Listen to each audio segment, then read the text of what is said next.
ناظرین، آپ دیکھ رہے ہیں برائٹ سول چینل اور میں ہوں الطاف ایک نئی ویڈیو کے ساتھ۔ معزز ناظرین، جو بھی کام خالص نیت سے کیا جائے وہ ضرور قبول ہوتا ہے اور اس کا اجر بھی ضرور ملتا ہے۔ اس طرح کا ایک واقعہ جو بہلول دانا اور ہارون رشید کی ملکہ زبیدہ کے ساتھ پیش آیا، جس کا ذکر تاریخ کی کتابوں میں ملتا ہے، آپ کو سنانے جا رہا ہوں۔ باقی اللہ تعالیٰ کی ذات خوب جانتی ہے۔ معزز ناظرین، بہلول دانا تاریخ کا ایک ایسا کردار ہے جو دیوانگی میں فرزانگی کو مات دے دیتا ہے۔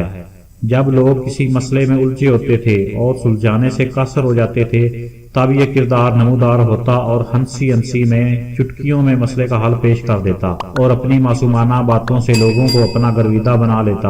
اسی لیے لوگوں نے اس پاگل کا نام بہلول دانا پکارنا شروع کر دیا، جس کا مطلب میرے نزدیک بولا بالا عقل مند ہے۔ یہ لفظ چٹکلے باز، حاضر جواب اور سچے لوگوں کے لیے استعمال ہوتا ہے۔ یہی نام زبان زد عام ہو گیا، لوگ آہستہ آہستہ اس کا اصل نام وہاب فراموش کر گئے۔ ایک دن بہلول دانا اپنے ساتھیوں کے ساتھ یعنی بچوں کے ساتھ نہر کے کنارے ریت پر کھیل رہا تھا۔ وہ کیاریاں بناتا، ان میں چھوٹے چھوٹے گروندے بناتا، ان میں کھڑکیاں اور دروازے بناتا اور انہیں دیکھ کر خوش ہوتا۔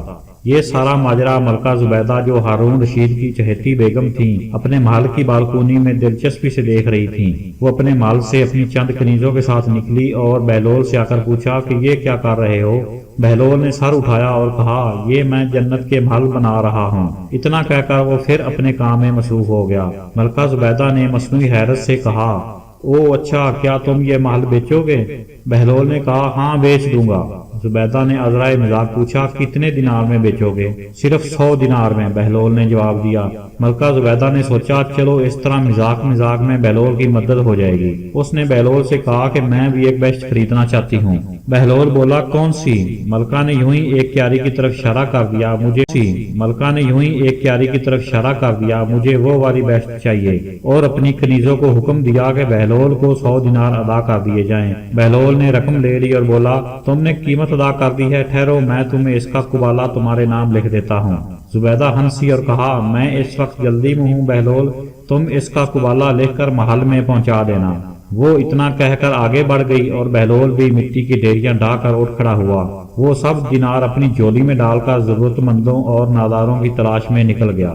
زبیدہ اسے ایک غیر اہم واقعہ سمجھ کر بھول گئی اور اپنے معمولات میں مصروف ہو گئی۔ رات کو وہ اپنے بستر پر گئی اور اس کی آنکھ لگ گئی تو اس نے دیکھا کہ وہ ایک ایسے خوبصورت، خوشنما اور ہرے بھرے باغ میں ہے جس کا تصور کرنا بھی محال ہے کہ روئے زمین پر اس کی کوئی مثال ہو سکتی ہو۔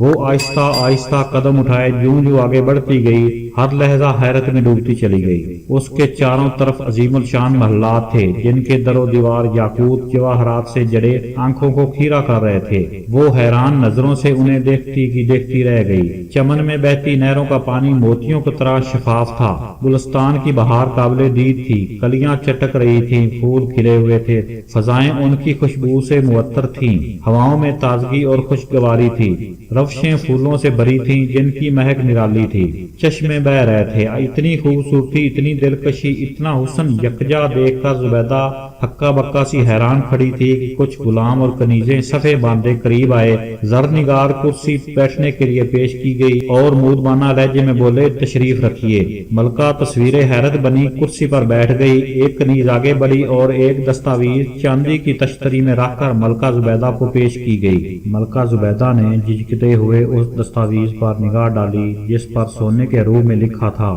یہ قبالہ ہے اس بیشت کا جو بہلول نے زبیدہ کے ہاتھ فروخت کی ہے۔ اسی وقت ملکہ کی آنکھ کھل گئی۔ وہ بہت دیر تک اس حسین خواب کے سحر میں کھوئی رہی۔ اس کی آنکھوں میں وہ تمام فردوسی مناظر رقص کرنے لگے۔ اس نے سوچا، غور کیا اور اسے یقین ہو گیا کہ اس نے خواب میں جو کچھ دیکھا ہے وہ اللہ کی طرف سے بشارت ہے۔ بہلول کا وعدہ سچا تھا کیونکہ اس نے بیشت کا قبالہ لکھ کر دینے کا وعدہ کیا تھا، اور جیسے نظارے اس نے خواب میں دیکھے تھے وہ روئے زمین پر کہیں نہیں تھے۔ اس کا رواں رواں مسرت اور شادمانی سے رقص کرنے لگا۔ خوشی خوشی اس نے ہارون رشید کو اٹھایا اور اسے یہ خوشخبری سنائی اور سارا ماجرا کہہ سنایا۔ ہارون رشید نے کہا کہ اچھا کل دیکھیں گے۔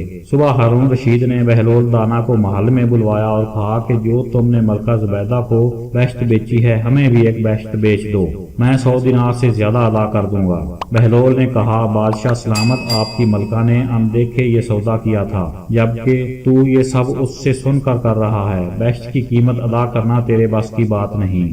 ناظرین، جو کام خالص نیت سے کیا جائے اسے یقیناً بارگاہ الہی میں شرف قبولیت بخشا جاتا ہے۔ محترم ناظرین، آپ سے ریکویسٹ ہے کہ برائٹ سول چینل کو سبسکرائب کر لیں تاکہ آپ کو مزید اچھی ویڈیوز کا نوٹیفیکیشن مل سکے اور ویڈیو کو لائک کر دیں۔ اللہ آپ کا حامی و ناصر ہو۔ اگر آپ چینل کو پہلے ہی سبسکرائب کر چکے ہیں تو آپ کا بہت بہت شکریہ۔